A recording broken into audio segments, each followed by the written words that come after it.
ታላቁ የበድር ዘመቻ በኢስላም የመጀመሪያው ወሳኝ ጦርነት።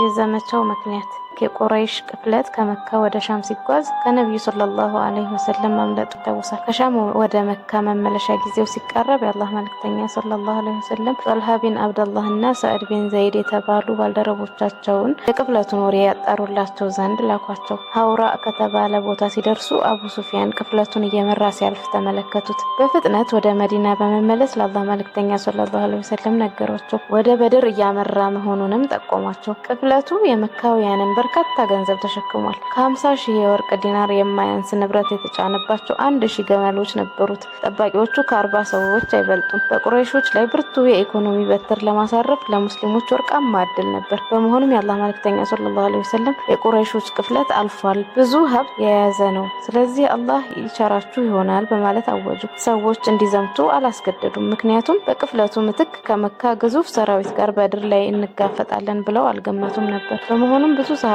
ይሄ የነብዩ ሰለላሁ ዐለይሂ ወሰለም ዘመቻ ከተለመደው የዘወትር ቅኝት የተለየ ስላልመሰላቸው መዲና ውስጥ ቀርተዋል። ይህም ስለሆነ በዚህ ዘመቻ ወደ ኋላ የቀሩ ሰዎች አልተነቀፉም። የአላህ መልእክተኛ ሰለላሁ ዐለይሂ ወሰለም ከ310 በላይ ሰዎችን አስከትለው ለመዝመት ተዘጋጁ። 82 ወይም 83 ወይም 86 ሙሃጅሮች፣ 61 የአውስና 170 የኸዝረጅ ጎሳ አባላት ነበሩ። ለዘመቻው ብዙ አልተዘጋጁም። በቂ ትጥቅና ስንቅም አልያዙም። 2 ፈረሶችን ብቻ ነበር ያስከተሉት። አንዱ የዙበይር ቢን አዋም፣ ሌላኛው ደግሞ የሚቅዳድ ቢን አስወድ አልኪንዲ። 70 ግመሎች ብቻ ነበሯቸው። አንዷን 2 እና 3 ሰዎች እየተቀያየሩ ይጋልቧታል። የአላህ መልእክተኛ ሰለላሁ ዐለይሂ ወሰለም አሊ እና መርሰድ ቢን አቢ መርሰድ አልገነዊ አንዲት ግመል እየተቀያየሩ ይጋልቡ ነበር።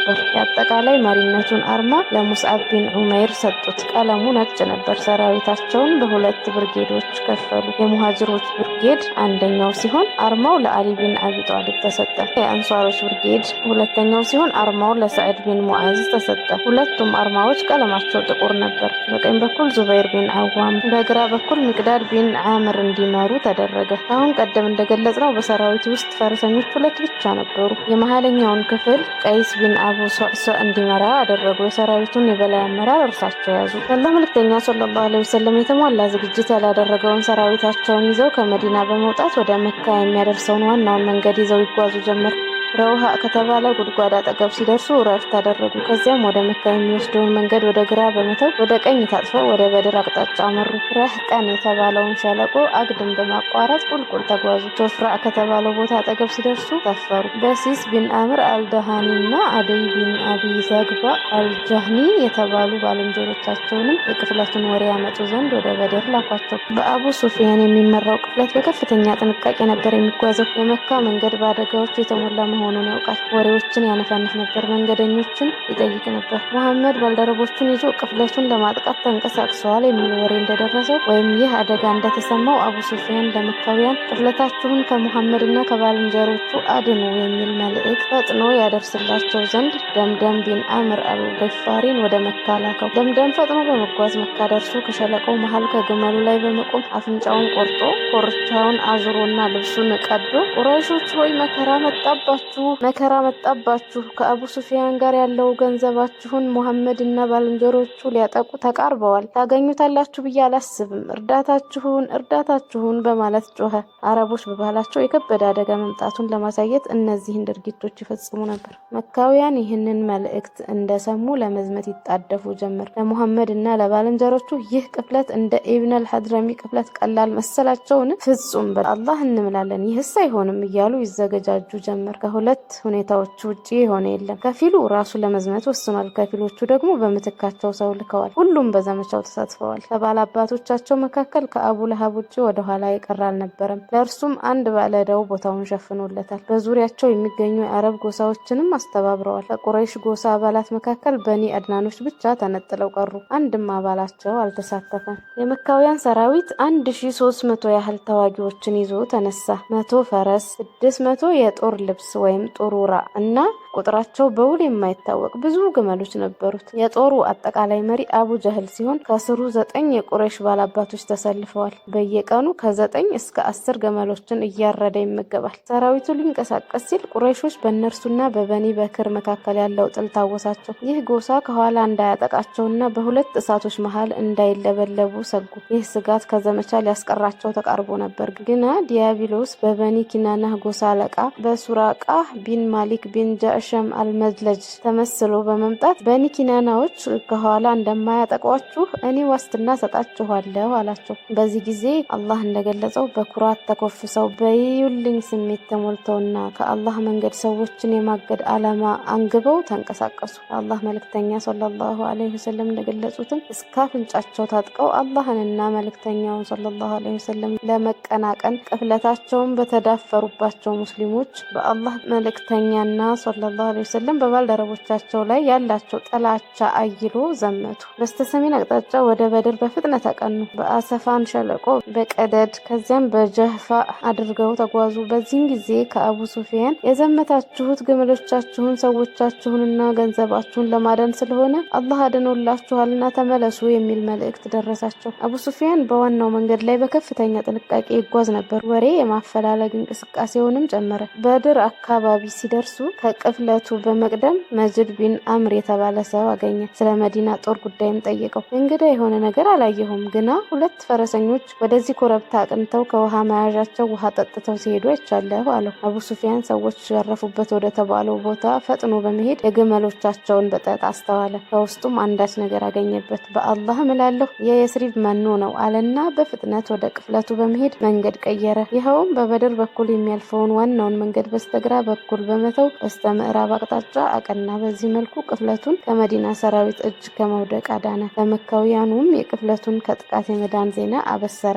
የመካው ሰራዊት መልእክቱ ሲደርሰው ለመመለስ አሰበ። ግና አቡ ጀህል በአላህ እምላለሁ ወደ በድር ወርደን ግመል እያረድን እየበላንና የወይን ጠጅ እየጠጣን ከአገልጋዮቻችንም እየዘፈኑልን ለ3 ቀናት መቆየትና አረቦች በሙሉ ስለ ጉዟችንና ስለ ብዛታችን መስማት አለባቸው። ይህን ካደረግን ሁሌም ቢሆን ያከብሩናል፣ ይፈሩናል አለ። አክነስ ቢን ሸሪቅ በበኩሉ መመለስ እንደሚሻል ተናገረ። አልተቀበሉትም። እናም እርሱና በኑ ዘህራዎቹ ተመለሱ። የእነርሱ ወዳጅና በዚህ ዘመቻ መሪያቸው ነበር። ይህም በመሆኑ ከበኒ ዘህራ መካከል አንዳቸውም በበድር ጦርነት ላይ አልተገኙም። 300 ሰዎች ነበሩ። በኑ ዘህራዎች በኋላ ላይ በአክነስ ውሳኔ ተደስተዋል። እጅግ ያከብሩታል፣ ይታዘዙታል።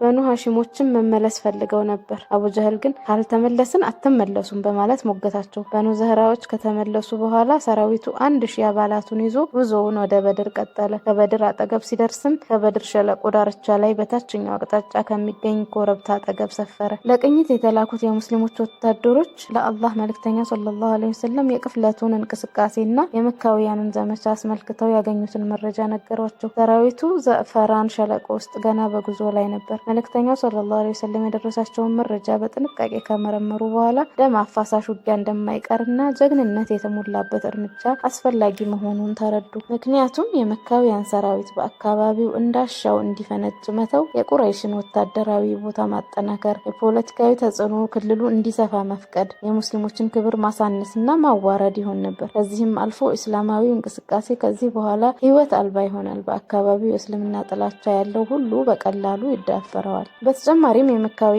ጦር ሙስሊሞችን ባሉበት ለመውጋትና ጦርነቱን ካፍንጫቸው ስር ለማድረግ ወደ መዲና ላለመገስገሱ ሙስሊሞች ምንም ዋስትና አልነበራቸውም። የመዲናው ጦር ጥቂት እንኳ ቢያፈገፍግ ኖሮ የሙስሊሞችን ክብር ክፉኛ ይጎዳ ነበር። ይህን ድንገተኛና አደገኛ ተጨባጭ ሁኔታ ከግምት ውስጥ በማስገባት የአላህ መልእክተኛ ሰለላሁ ዐለይሂ ወሰለም ከፍተኛ የወታደራዊ አማካሪዎች መድረክ አዘጋጁ። በውይይቱ ላይ ያለውን ተጨባጭ ሁኔታ ገለጹ። ከወታደሮቻቸውና ከጦር መሪዎች ጋር ምክክር አደረጉ። በዚህ ጊዜ የከፊሎቹ ልብ በፍርሃት ይናጥ ጀመር። ደም አፋሳሽ ውጊያ እንዲኖር አልፈለጉም። አላህ እነርሱን አስመልክቶ እንዲህ ብሏል። ከማ አኽረጀከ ረቡከ ሚን በይቲከ ቢልሐቅ الحق وإن فريقا من المؤمنين لكارهون يجادلونك في الحق بعدما تبين كأنما يساقون إلى الموت وهم ينظرون አማኞች በእርሱ ጉዳይ መወዛገባቸውና የእነርሱን ፍላጎት የተቃረነ ድንጋጌ መውረዱ ጌታህ ከአማኞች ከፊሎቹ ሳይፈልጉ ከቤትህ በእውነት ለውጊያ እንድትወጣ ከማድረጉ ጋር ይመሳሰላል። እውነታው የውጊያ ጉዳይ ግልጽ ከተደረገላቸው በኋላ እያዩ ወደ ሞት እንደሚነዱ ሁሉ ይከራከሩሃል። ሱረቱል አንፋል አንቀጽ 5-6። የሰራዊቱን መሪዎች በተመለከተ አቡበክር ተነሱና ጥሩ ንግግር አደረጉ። ዑመርም ተነሱና ጥሩ ንግግር አደረጉ። ሚቅዳድ ቢን አምር ቆመና እንዲህ አለ። አላህ መልክተኛ ሰለላሁ ዐለይሂ ወሰለም ሆይ አላህ ያመላከተውትን ተግባር ይፈጽሙ፣ እኛ ከጎን ነን። በአላህ እምላለሁ እስራኤሎች ለሙሳ አንተና አምላክህ ሂዱና ተዋጉ፣ እኛ እዚህ ተቀምጠን እንጠብቃችኋለን እንዳሉት እኛ አንልወትም። ይልቁንም እርሶና አምላኮ ሄዳችሁ ተዋጉ፣ እኛም ከናንተ ጋር እንዋጋለን። በእውነት በላኮ ጌታ እምላለሁ ወዳሻው ቦታ ብትወስዱንም እስከ መጨረሻው እንከተልዎታለን። የአላህ መልክተኛ ሰለላሁ ዐለይሂ ወሰለም ጥሩ ብለሃል አሉትና ዱዓ አደረጉለት። እነዚህ ሶስቱ መሪዎች ሙሃጅሮች ነበሩ። በሰራዊት ውስጥ የሙሃጅሮች ቁጥር አነስተኛ ነበር። የአላህ መልክተኛ ሰለላሁ ዐለይሂ ወሰለም የአንሷር የጦር አበጋዞችን አስተያየት መስማት ፈለጉ። ምክንያቱም የሰራዊቱ ብዙሃኑ አባላት እነርሱ ናቸው። የጦርነቱ ጫናና ክብደቱ ይበልጥ የሚያርፈውም እነርሱ ላይ ነው። የአቀባ ውል ከመዲና ወጥተው እንዲዋጉ አያስገድዳቸውም። የሶስቱን የጦር መሪዎች ቃል ከሰሙ በኋላ እናንተ ሰዎች ሆይ አስተያየታችሁን ስጡኝ አሉ። አንሷሮችን ማለታቸው ነው። በጊዜው የአንሷሮች መሪና የአርማቸው ተሸካሚ የነበረው ሰዕድ ቢን ሙዓዝ የአላህ መልክተኛ ሰለላሁ ዐለይሂ ወሰለም ሆይ የእኛን አስተያየት ነው የፈለጉትን አላቸው። አዎ አሉት። እንዲህ አለ፣ በእርሱ አምነን እውነት ብለን ተቀብለንዎታል። ያመጡት መልእክት እውነት ስለመሆኑም መስክረናል። እርሱን ለመታዘዝ ቃል ኪዳን ገብተናል። የአላህ መልክተኛ ሆይ የሚፈልጉትን ይፈጽሙ። በእውነት በላኩ አምላክ እምላለሁ ይህን ባህር ሰንጥቀን እንድናልፍ ቢያዙን እንኳ እናልፈዋለን። ከመካከላችን አንድም ሰው ወደ ኋላ አይቀርም። ነገ ከጠላት ጋር ብንፋለም የምንጠላ አይደለንም። በጦርነት ላይ ታጋሾች እና ጽኖች ነን። ከኛ የሚደሰቱበትን ነገር አላህ ያሳየው ይሆናል። በአላህ በረከት የታየዎትን ይፈጽሙ። በሌላ ዘገባ እንደተወሳው ሰዒድ ቢን ሙዓዝ የአላህ መልክተኛ ሰለላሁ ዐለይሂ ወሰለም እንዲህ አላቸው፣ አንሷሮች በሀገራቸው ውስጥ እንጂ ከዚያ ውጪ እገዛ እንደማያደርጉልዎት ሰግተው ይሆናል። እኔ አንሷሮችን ወክዬ እናገራለሁ። ወደሚፈልጉት አቅጣጫ ይሄዱ፣ የፈለጉትን ገመድ ይቀጥሉ፣ የፈለጉትንም ይቁረጡ። ከገንዘባችን የሚፈልጉትን ወስደው የሚፈልጉትን ያስቀሩልን። የወሰዱት ካስቀሩልን ይበልጥ ከኛ ዘንድ ተወዳጅ ነው። የሚያዙንን ሁሉ ያለማወላወል እንፈጽማለን። አላህ ያዘዘዎትን ይፈጽሙ። ወደ አሻው ቦታ ውሰዱን። ወደ ባህሩ መሃል ቢጓዝ እንኳ እንከተልዎታለን። አላህ መልክተኛ ሰለላሁ ዐለይሂ ወሰለም በሰዕድ ንግግር ተደሰቱ። ወኔያቸውም ይበልጥ ተነሳሳ።